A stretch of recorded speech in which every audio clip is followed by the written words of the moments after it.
ፍልቅቅ ሲል አዳዲስ የሙዚቃ ሸክላዎች ለመግዛት ስትፈልጉ በኤደን መንገድና በቀዳማዊ ኃይለ ሥላሴ ጎዳና ከጆሊ ሱቅ ፊት ለፊት የተከፈተውን የሐራምቤ ሙዚቃ ቤት ጎብኙ። የምናስመጣቸው የሙዚቃ ሸክላዎች በዓለም ምርጥ የሆኑትን ወዛቸው ሳይጠፋ ወረታቸው ሳያልቅ አዲስ እንደወጡ ነው። ሁልጊዜም ተወዳጅ የሆኑ በቂ የድሮ የሙዚቃ ሸክላዎችም አሉን። አትርሱ። የሙዚቃ ሸክላ ለመግዛት ስትፈልጉ በኤደን መንገድና በቀዳማዊ ኃይለ ሥላሴ ጎዳና የሚገኙትን የሐራምቤ ሙዚቃ ቤቶች ዛሬውኑ ይጎብኙ።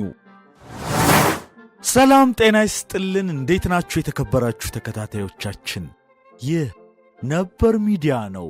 በነበር ሚዲያ ለዛሬያችን ፋይዳ ያላቸው ታሪኮችን እንጨዋወታለን።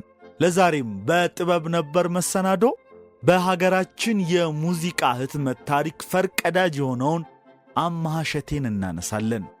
የኢትዮጵያ የሙዚቃ ታሪክ ሲወሳ የአንበሳውን ድርሻ ይዘው ታሪካቸው የሚነገርላቸው ሕዝብም የሚያውቃቸው ድምፃውያኑን ነው። ከድምፃውያኑ በስተጀርባ ሆነው ሙዚቃውን ሙዚቃ ያደረጉ ባለሙያዎች ባስ ሲል ከቶንም ስማቸውን የሚያነሳ የለም። አሊያም በሥራቸው ልክ ታሪካቸው አልተነገረላቸውም። የባለሙያዎቹ እንዲህ እንዳለ ሆኖ ሙዚቃ በባለሙያዎቹ ተከይኖ ከሕዝብ ጆሮ እንዲደርስ ድልድዩን የዘረጉት ፕሮዲውሰሮች ታሪክ ደግሞ ለረዥም ጊዜ አስተዋሽ አልነበረውም። ይህን ድልድይ ከገነቡትና የኢትዮጵያን የዘመናዊ ሙዚቃ ቅጂ ኢንዱስትሪ ሕይወት ከዘሩበት ሰዎች አንዱና የዘርፉ ፈርቀዳጅ በኢትዮጵያ የመጀመሪያው የሪከርዲንግ ባለቤት አማሃ እሸቴ ነው። እኛም ዛሬ ከነዚህ የሙዚቃው የጀርባ አጥንቶች ከሚባሉ ፕሮዲውሰሮች መካከል ዋነኛውን የመጀመሪያውን እናነሳዋለን። የሙዚቃ መደብር በመክፈት የኢትዮጵያውያን ድምፃውያንን ሥራ ፕሮዲውስ በማድረግ በማከፋፈል በማሳተም እንዲሁም በማማከር አማሃ ለኢትዮጵያ የሙዚቃ ኢንዱስትሪ እድገት ያኖረው ውለታ ታሪክ ሊዘነጋው የሚችል አይደለም። ቀደም ሲል በመግቢያችን ላይ ያደመጥነው ሙዚቃ መግዛት ለሚፈልጉ ሁሉ ባለቤቱ አቶ አማሃ እሸቴ በመጽሔት ያወጣውን ማስታወቂያ ነበረ። እኛም ዛሬ በጥበብ ነበር መሰናዷችን የሚገባውን ልክ ያልተነሳውን አንጋፋውን የሙዚቃ አሳታሚ አማሃ እሸቴን እናነሳለን። መሰናዷችንን እንደምትወዱት እምነታችን ነው። እስከ ፕሮግራማችን ፍጻሜ አብራችሁ እንድትቆዩ ከወዲሁ በአክብሮት እንጋብዛለን። ለቻናላችን አዲስ የሆናችሁ ቤተሰብ እንድትሆኑና ቻናላችንን ላይክ፣ ሼር፣ ሰብስክራይብ እንድታደርጉ እንጠይቃለን። መልካም ጊዜ። ሙዚቃን ሲበዛ ከልቦ ያፈቅራል። የጥበብን ዋጋና የሙያውን ክብር ቀድሞ የተረዳ ሰው በመሆኑ ገና በአፍላ ዕድሜው ነበር አገልጋዩዋ መሆን የጀመረው። 12ኛ ክፍልን ሲጨርስ አባቱ በጡረታ በመገለላቸው ቤተሰቡን የማገዝ ኃላፊነት ስለነበረበት በሁለት ወር የኮንትራት ሥራ ቴሌ ውስጥ ተቀጥሮ እየሠራ ከደሞዙ የምትተርፈውን ብር እያጠራቀመ ከአሜሪካን አገር የሚመጡ የሙዚቃ መሳሪያዎችን መግዛት ጀመረ። ለምኞቱ መሳካት ይበልጥ ያገዘው ደግሞ አየር መንገድ ተቀጥሮ ወደ አስመራ የመመላለስ ዕድል ማግኘቱ እንደሆነ ይናገራል። ያለ ቀረጥ የሚገቡ ዕቃዎችን ማግኘት በመቻሉ በሙዚቃ ህትመት ታሪክ እነ ካሳሁን እሸቴ፣ ፊሊፕስ፣ አሊ ከይፋ፣ አሊ ታንጎ፣ ሌሎችም አሳታሚዎች የሙያ መሠረታቸው የሆነ ታላቅ ሰው መሆኑን ይናገሩለታል። የህንድኛ የእንግሊዝኛና የአፍሪካ ሙዚቃዎችን እያስመጣ ይሸጥ የነበረው የሀገር ውስጥ ሙዚቃዎችን ለማሳተም ከፍተኛ ፍላጎት ስለነበረው ንጉሡ ሸክላ የማሳተም ሥልጣንን በአዋጅ የሰጡት ለሀገር ፍቅር ቲያትር ቤት ቢሆንም እሱ ግን ገና ሕጉ ከመውጣቱ ለመጀመሪያ ጊዜ የድምፃዊ አለማየሁ እሸቴ ዘፈኖችን አስቀርጾ ለሕዝብ ጆሮ አብቅቷል። በወቅቱም ሙዚቃ የሚተዋወቀው በማይክራፎን እየተላለፈ ስለነበር ሕዝቡን በደስታ በየመንገዱ ሲጨፍር ይታይ ነበር። ከዛ በኋላ ይነጥላውን ሙሉቀን፣ ብዙነሽ መሐሙድና በሌሎች ቋንቋዎች የተሰሩ ሙዚቃዎችን በማሳተም ለዛሬው የሙዚቃችን ጉዞ ታላቅ መሠረትን ጥሏል አማሃ እሸቴ። በ1950ዎቹ አዲስ አበባ ከምዕራባውያኑ የዘመናዊ የሙዚቃ ስልት ብሉዝ፣ ሶልና ሮክ ኤንድ ሮል ጋር የተዋወቀችበት ዘመን ነበር። በተለይም የዚህ ዘመን ወጣቶች ለነኚህ የውጭ ሙዚቃዎች የተለየ ፍቅር እያሳደሩ ቢሄዱም እንደልባቸው ሙዚቃዎቹን አግኝቶ የሚያዳምጡበት እድል ግን አልነበራቸውም። የዛን ዘመን ወጣቶች ለነዚህ የሙዚቃ ስልቶች ያላቸውን ጥማት የሚያስታግሱት ቪኦኤ ሬዲዮን በማዳመጥ ነበር። ከዚህ ውጪ የተቀዱ ሙዚቃዎችን አግኝቶ ባሻቸው ሰዓት ማዳመጥ እንደ ሰማይ የራቀ ምኞት ነበር። በጊዜው በአዲስ አበባ የነበሩት ጥቂት በውጭ አገር ሰዎች የተያዙ ሙዚቃ ቤቶች ቢኖሩም የወጣቱን ፍላጎት ግን የሚያረኩ አልነበሩም። ለምሳሌ መሃል ፒያሳ ትሪያኖን ባር ፊት ለፊት የነበረው ሴንትራል የሙዚቃ መደብር ንብረትነቱ የአንድ ጣሊያናዊ ሽማግሌ ነበር። ሰውየው የሚያቀርቧቸው ሙዚቃዎችና የዘመኑ ፋሽን የሆኑት የወጣቱ የሙዚቃ ምርጫዎች ደግሞ የሚጣጣሙ አልነበሩም። አማሃ እሸቴ በወጣትነት ዕድሜው የእነዚህ የዘመኑ ተወዳጅ የሙዚቃ ስልቶች አፍቃሪ ነበር።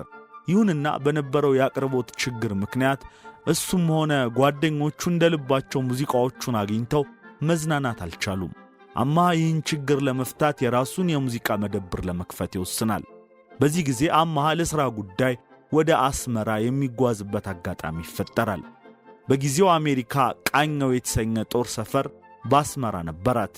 ይህ የአሜሪካን የጦር ሰፈር ወታደሮቹ የሚዝናኑበት የራሱ የሬዲዮ ጣቢያም ነበረው።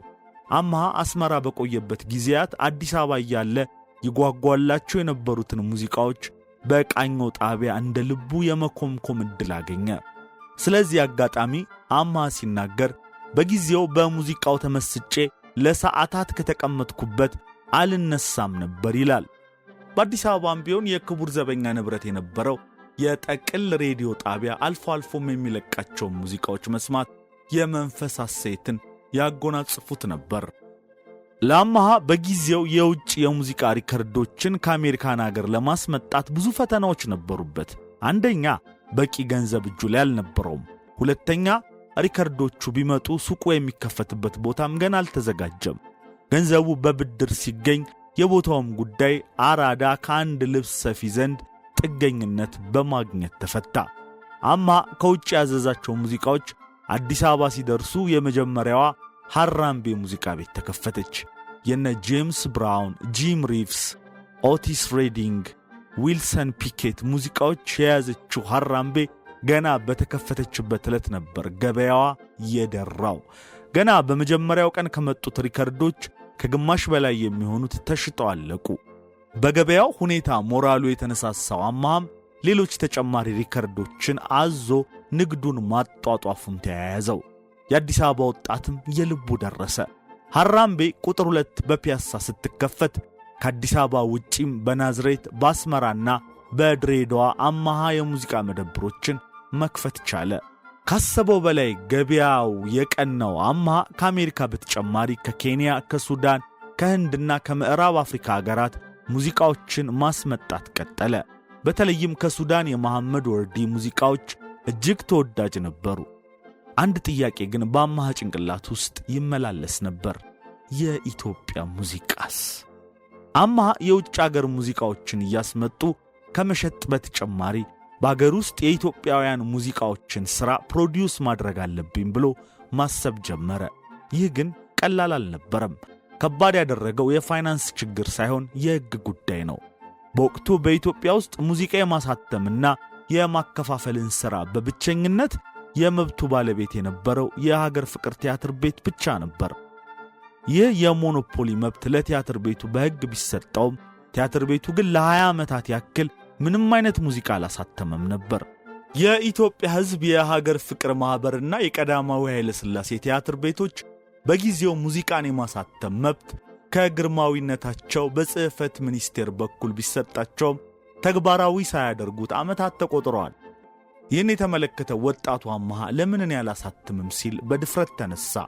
በወቅቱ ከቲያትር ቤቶቹ የተሰጠው ምላሽ መብቱ የኛ ነውና እንዳትሞክረው የሚል ዝግ መልስ ነበር። አማሃ ጉዳዩ አስጨነቀው። የንጉሠ ነገሥቱን ሕግ መጣስ ደግሞ የሚያመጣውን መዘዝ ያውቃል። በሌላ ጎኑ እሱ የተለያዩ የውጭ አገር ሙዚቃ እያመጣ እየሸጠ የአገሩ ሙዚቀኞች በሸክላ አለመቀረጽ ለሌላውም ዓለም አለመተዋወቅ ከንክኖታል። ያለው አማራጭ በድፍረት አሳትሞ የሚመጣውን በጸጋ መቀበል ብቻ ሆነ። ለዚህ ደግሞ የሚተባበር ድምፃዊ ያስፈልጋል። አማሃ የሚያውቃቸውን ዘፋኞች አማከረ። ሁሉም ፈሩ። ጦስ ታመጣብናለህ እያሉ ወደ ኋላ ፈገፈጉ። በዚህ መሃል አንድ ወጣት ድምፃዊ ብቅ አለ። ድምፃዊው ከአማሃ ጋር የማይደፈረውን ለመድፈር ተስማማ። ከታሰርንም እየዘፈንን አብረን እንገባለን ሲል የአማሃን ልብ በወኔ ሞላው። እናም ሆነ እንደተፈራው እዚህ ገባ የሚባል ቅጣት ግን አልነበረም።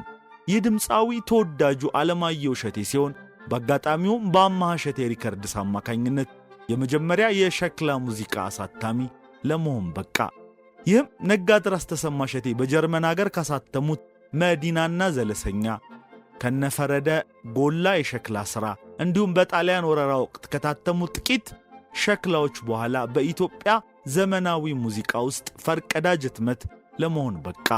በአማሃ ሪከርድስ የመጀመሪያው ሥራ የታተመለት ድምፃዊ ዓለማየሁ እሸቴ ሥራዎቹ ደግሞ ትማርኪኛለሽ የተሰኘ የአማርኛ ዘፈንና አንድ የሱዳንኛ ዘፈን። እነኚህ ዘፈኖች በ1961 ዓ.ም ህንድ አገር ተሰርተው በሐራምቤ ሙዚቃ ቤት ለገበያ ሲቀርቡ ተቀባይነታቸው ከፍተኛ ሆነ። ቀጠለና ሌላ የዓለማየሁ እሸቴ ነጠላ ዜማ ታተመ። ከዚህ በኋላ አማሃ ሪከርድስ በኢትዮጵያ የሙዚቃ ፕሮዳክሽን ነገሰበት ማለቱ ነው የሚቀለው።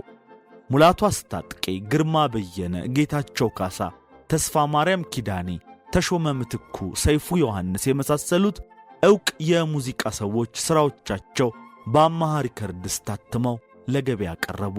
ከነዚህ መካከል የካሳ ተሰማ ትዝታ የተሰኘው ሙዚቃ ወደ 5000 ኮፒ በመሸጥ ባለ ሪከርድ ነው። የአማሃ ሪከርድስ ስኬት ሌሎች ሰዎችም ወደዚህ የፕሮዳክሽን ኢንዱስትሪ እንዲቀላቀሉ መንገድ የጠረገ ሆነ። ካሳሁን እሸቴ ፊሊፕስ ኢትዮጵያና አሊታንጎ ካይፋ ሪከርድስ አማሃ በቀደደው መንገድ የመጡ ናቸው።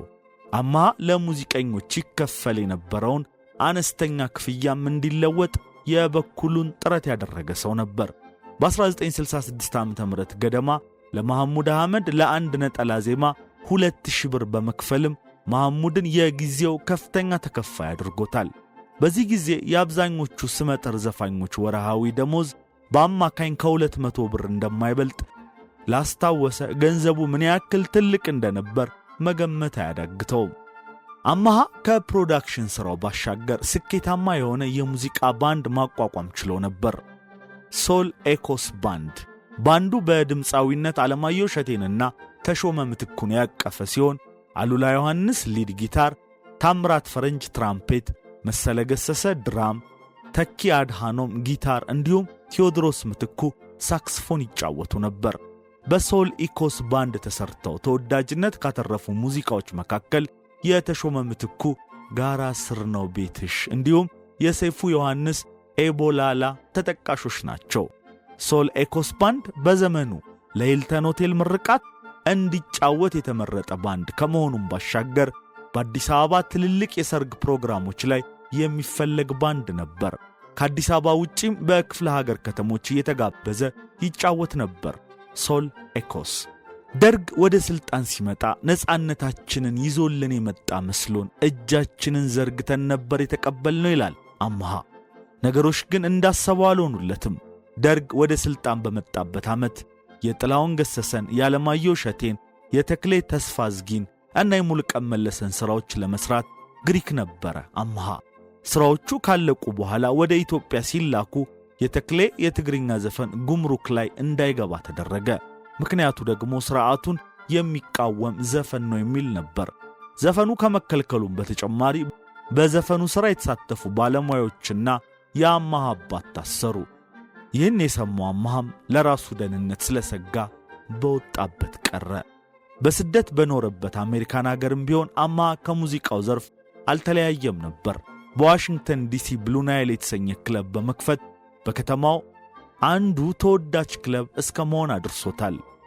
ከአገር ቤት እነ ግርማ በየነን፣ መሐሙድ አህመድንና ጌታቸው ካሳን የመሳሰሉ ድምፃውያንን ያቀፈ ቡድን በማስመጣትም በአሜሪካን አገር በትላልቅ መድረኮች ላይ ሥራዎቻቸውን እንዲያቀርቡ ረድቷል። ምስጋና ለፍራንሲስ ፋልሴቶ አማሃ እጅ የነበሩ ኦሪጂናል ሪከርዶች በኢትዮፒክስ ስብስብ ውስጥ መካተት ችለዋል። አማሃም ይህንን የፋልሴቶን ጥረትና ሥራ እጅግ አድርጎ ያመሰግን ነበር። 5 ዓመታት ባስቆጠረው ጉዞ አማሃ ለኢትዮጵያ የሙዚቃ ኢንዱስትሪ አይተኬ ሚናን ተጫውቷል። የሙዚቃ መደብር በመክፈት የኢትዮጵያውያን ድምፃውያንን ሥራ ፕሮዲውስ በማድረግ በማከፋፈል በማሳተም እንዲሁም በማማከር አማሃ ለሙዚቃው ኢንዱስትሪ እድገት ያኖረው ውለታ ታሪክ ሊዘነጋው የሚችል አይደለም። ብዙ ሥራዎቹን ከአማሃ ጋር የሠራው ግርማ በየነ በአንድ ወቅት ሲናገር አማሃ በሥራው ልክ ዕውቅና አልተሰጠውም ብሏል። እውነት ነው። ለኢትዮጵያ የሙዚቃ ኢንዱስትሪ ላበረከተው አስተዋጽኦ አማሃን በቅጡ አልዘከርነውም። አንጋፋው የሙዚቃ አሳታሚ አማሃ እሸቴ በሕክምና ሲረዳ ቆይቶ ሚያዝያ 22 ቀን 2013 ዓ.ም ከ5 ዓመት በፊት ነበር ከዚህ ዓለም በሞት የተለየው። የተከበራችሁ የነበር ሚዲያ ተከታታዮች ለዛሬ በጥበብ ነበር መሰናዷችን ፈርቀዳጁን የሙዚቃ አሳታሚና የሪከርዲንግ ሌብል ባለቤት አቶ አማሃ እሸቴን አስመልክተን ያዘጋጀንላችሁ መሰናዶ የተከታተላችሁትን ይመስል ነበረ። አብራችሁን ስለቆያችሁ ከልብ አድርገን እናመሰግናለን። በሌላ የጥበብ ነበር መሰናዶ እስክንገናኝ ለዛሬ በዚሁ እንሰናበታችኋለን። ቻናላችንን ላይክ፣ ሼር፣ ሰብስክራይብ ማድረግ እንዳትረሱ። መልካም ጊዜ።